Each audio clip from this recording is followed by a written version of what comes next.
Welcome to your Get That Nugget for GCSE Maths. Today we'll be concentrating on giving you a framework to answer questions about simplifying surds. This session is to complement your lessons with your teachers and is not to replace them in any way. Okay, so before we get started on this session, it's worth noting that surds and simplifying surds only comes up on the higher tier paper. So if you are doing foundation, you don't need to worry about this simplifying surds. Now, before we have a look at simplifying surds, it's really worth just thinking about what a surd is and some things that we might need to know in order to be able to simplify them. Now, you'll notice the surd here is denoted by a square root symbol. Now, that square root symbol, we use loads. So if I was to say to you the square root of 16, for example, hopefully you know the answer is 4. Now, a surd ultimately is what we have when we have a square root that we cannot simplify to get a whole number. So what I mean by that is, like I said, square root of 16, we can get 4. If I said to you the square root of 49, we can get 7. There's lots of square roots which we will get a whole number. A surd would not give us a whole number, it would give us a decimal. So if I was to say to you, for example, if we have a look at this first one here, the square root of 50, the square root of 50 actually gets us a really long decimal, 7.071, and it goes on. Now, we cannot simplify that, like I said, to get a whole number. And so sometimes we use surds just to save us writing these really, really long decimals. However, what we can do is we can work with surds, we can simplify them, we can do some operations with them. So we can do adding, subtracting, multiplying and dividing, and there's a whole other video on that. And then some more complex things like expanding brackets, rationalising the denominator, and just doing some really good mathematical work with surds. Now, in order to be able to simplify surds, what we need to know first and foremost are what our square numbers are. So in this notes section here, what we're going to do is we're just going to think about what our first, and let's do maybe 10, maybe 12, our first square numbers. So our first square number is 1. 1 times 1 is 1. Our second one, 4. 2 times 2 is 4. 3 times 3, 9. 4 times 4, 16. 5 times 5, 25. 6 times 6, 36, 7 times 7, 49, 8 times 8, 64, 9 times 9, 81, 10 times 10, 100. And if we want to, we can say 11 times 11, 121, and 12 times 12, 144. We probably don't need to go much higher than that for simplifying surds, but like I said, we need to know them. Now, the way we do this when we simplify a surd is we first of all look at our surd that we have got. Now, some of them we can simplify, some of them can't, and I'll show you an example in a second. But if we have a look at this one, the square root of 50, I have a look at that number and I say, right, out of my square numbers, what can 50 be divided by? Now, I know I can divide it by 1, but if I do 50 divided by 1, that's just going to leave me with a 1. I can't divide it by 4 without getting a decimal. Same with 9, same with 16. However, 25, I can divide 50 by 25 to give me a whole number.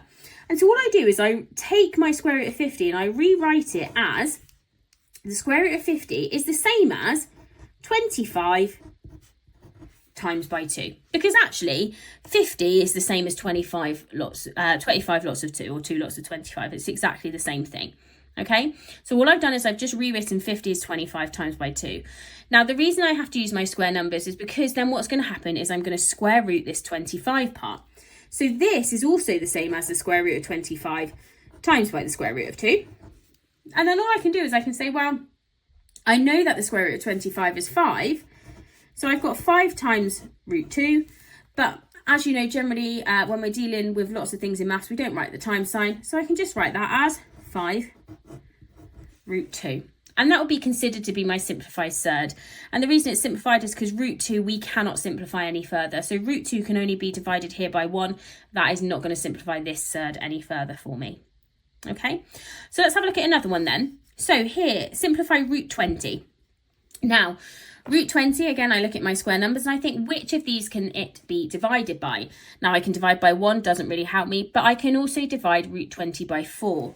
So I'm going to rewrite this, root 20, as the square root of 4. And then I think, what do I times 4 by to get to 20? I times it by 5. So root 4 times 5. This step here, you don't actually have to write this bit out. I was just showing you kind of how I got from here to here. What I can then do is I can say, well, I know the square root of 4 is 2, and I cannot do the square root of 5, so I just leave it as that, 2 root 5. Okay, This next one then, example number 3, simplify root 300. Now, if I have a look at my square numbers here, so I look at my first sort of 12 square numbers, I can notice with 300 that I can divide by 25 and I can also divide by 100. So in this case, I've got a root, I've got a surd that I can divide by more than one of my square numbers. Now, in this case, when there's more than one square number you can divide by, simply what you're going to do is you're going to go for the highest. So what I can do is I can say 300 is the same as 3 times by 100, okay? Now you'll notice I've written it slightly differently this time. I can still do exactly the same thing. 3 times 100, same as 100 times 3. So the square root of 100 is 10.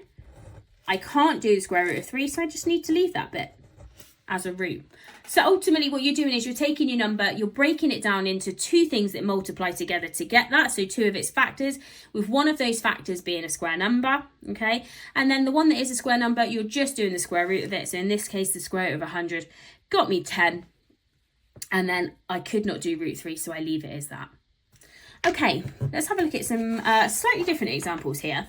Now here what you'll notice is we've got a number of a root. So here we've got 4 root 8, okay? Now all this means is that I've got 4 times by root 8. So what I'm going to do for the minute is I'm just going to ignore my 4 and I'm just going to look at root 8 to start with. And I'm going to look at simplifying that to start with. Now, again, thinking about our square numbers, what can 8 be divided by? Well, it can be divided by 1 and it can be divided by 4. So root 8 I can write as root 4 times 2, because 4 times 2 will get me 8. Now, root 4 I can calculate. The square root of 4 is 2. So root 8 I can rewrite as 2 root 2. Square root of 4 is 2. I cannot do root 2, so I leave that bit as my root sign. Then all I need to do is I need to think about my 4. Now this tells me I've got 4 lots of root 8. So all I've got is I've got 4 times by 2 root 2. And all we do here is we just times our whole numbers together. So 4 lots of root 8 is the same as 4 times 2, which is 8 root 2. Okay? Okay, example number 5. 12 root 32. Again, we're going to ignore the 12 for now, and we're just going to focus on root 32. Now, root 32, which of our square numbers can it be divided by? Now, we know 32 can be divided by 4. However, 32 can also be divided by 16. And remember, we always go for our highest. So we're going to say root 32 is equal to root 16 times by 2. Now, the square root of 16, I know, is 4. So root 32 is equal to 4 root 2. And then again, all I'm doing is I'm saying I've got 12 lots of 4 root 2, and I just times those together. So 12 times 4 gets me 48, so 48 root 2. Okay, example number 6, simplify 5 root 98. So again, we focus on the root 98 part, and we need to start thinking about what we can divide it by. Now 98, if I half 98, that is going to get me 49. So root 98 is the same as root 49 times by 2. Square root of 49 gets me 7. So root 98 is the same as 7 root 2. And then again, all I do, 5 lots of 7 root 2.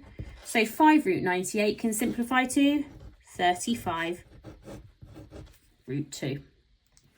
Okay. Here's 4 examples for you to have a go at.